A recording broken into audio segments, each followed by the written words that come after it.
Hello everyone and welcome again to our channel. My name is Daniel, and in this video I want to talk about those DV winners with large families, and now they are in dilemma that their hosts are not willing to take them up because of a large family that they are planning to migrate with to the United States. I know it's a challenge to those winners with large family. Most of the hosts will always shy off from taking you in for accommodation in the United States.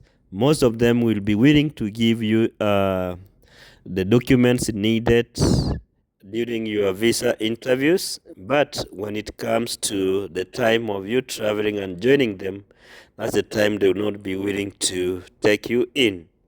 So if you are faced with that kind of situation, because I've seen so many of you coming to my inbox asking over the same, you can talk with your host and come to a conclusion that let him or her send you the documents needed for the smooth running of the interview. And after your visas have been approved, you can strike a deal that let the principal applicant maybe be the first one to travel to the United States, go find the required documents for him or her, let him get a driving license, get a job, work extra hard for like 3 to 4 or 5 months, get a car, save enough money, get an apartment, and after securing an apartment, then before the 6 months expiry of the visas, that principal applicant can call or can come for the family, and then they can now move to the United States together at that time, or he or she can get her ticket for the family, and then they will join him in the States. That is scenario number one. Scenario number two is where you can split your family.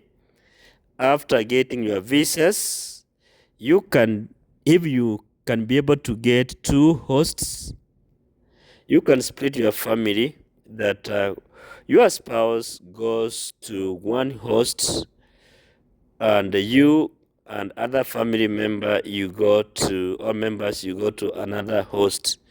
Even if the hosts are living in the same state, same town, or same city, or even if they are living in different states, you can make those arrangements that maybe your wife can move to another state with the young ones, and those ones who are a bit old, who can do much of the things together, they can move with the husband to another state. They go to school, and then you find work. Then after staying apart for a period of time, you could have saved enough money. Then you get an apartment either in the state where you are living as a husband or wife. Then from there you can come and stay together in that area. So that is the only two ways which you can use to maybe manipulate the system and get to the United States without stress. Because I know if you have like a family of 5 and your host has a family of 5 also, those are 10 members. Even if your host is having a house, it's not going to be so easy. If it's an apartment, apartments have some rules where you cannot have so many adults staying together without paying rent.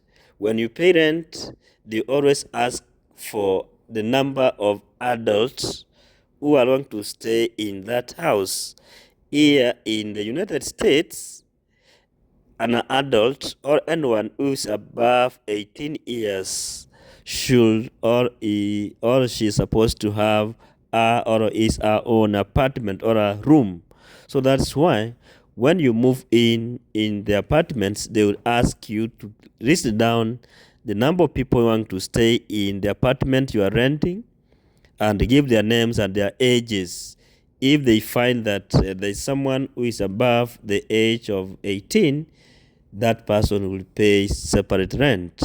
So apartment rules and restrictions always apply almost in all states.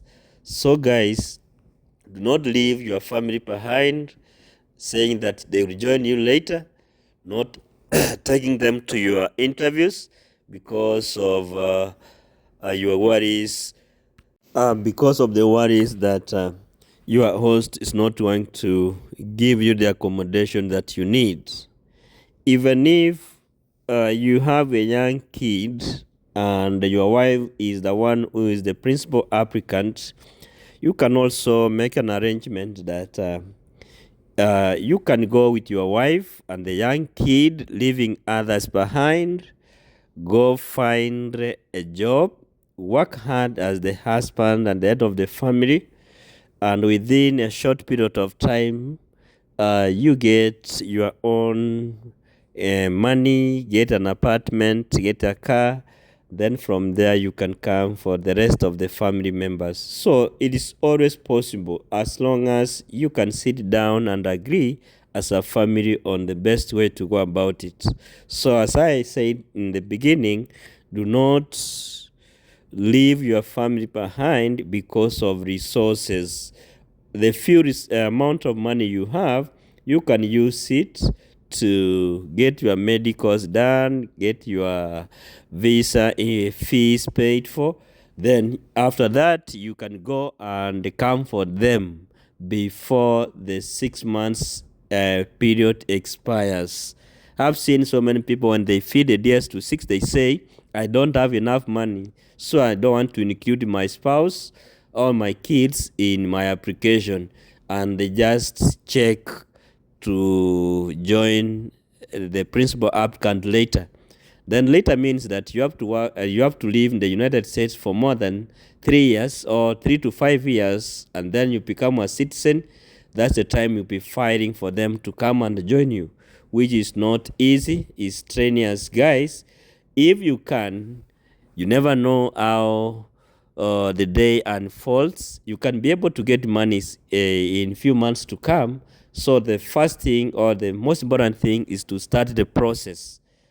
Along the way, God will open ways for you to get the money required to process your green card. So if possible, process for the whole family who are in your application, and if your visas are approved, you travel with them if you have the money. If you don't have enough money, you travel and come for them, as I have explained in the two scenarios. I've said you go work, come for the family, or you split your family into two. One goes to one host and another one goes to the other host. After you stabilize, you can come together and stay as a family now. So those are possible scenarios, possible ways which you can use to move with a large family to the United States. Thank you guys for being so supportive to this channel. As always, is our humble request. If you are watching us for the first time and you have not subscribed, please consider subscribing to this channel. Share our videos, like them, and that's the only way you can assist us.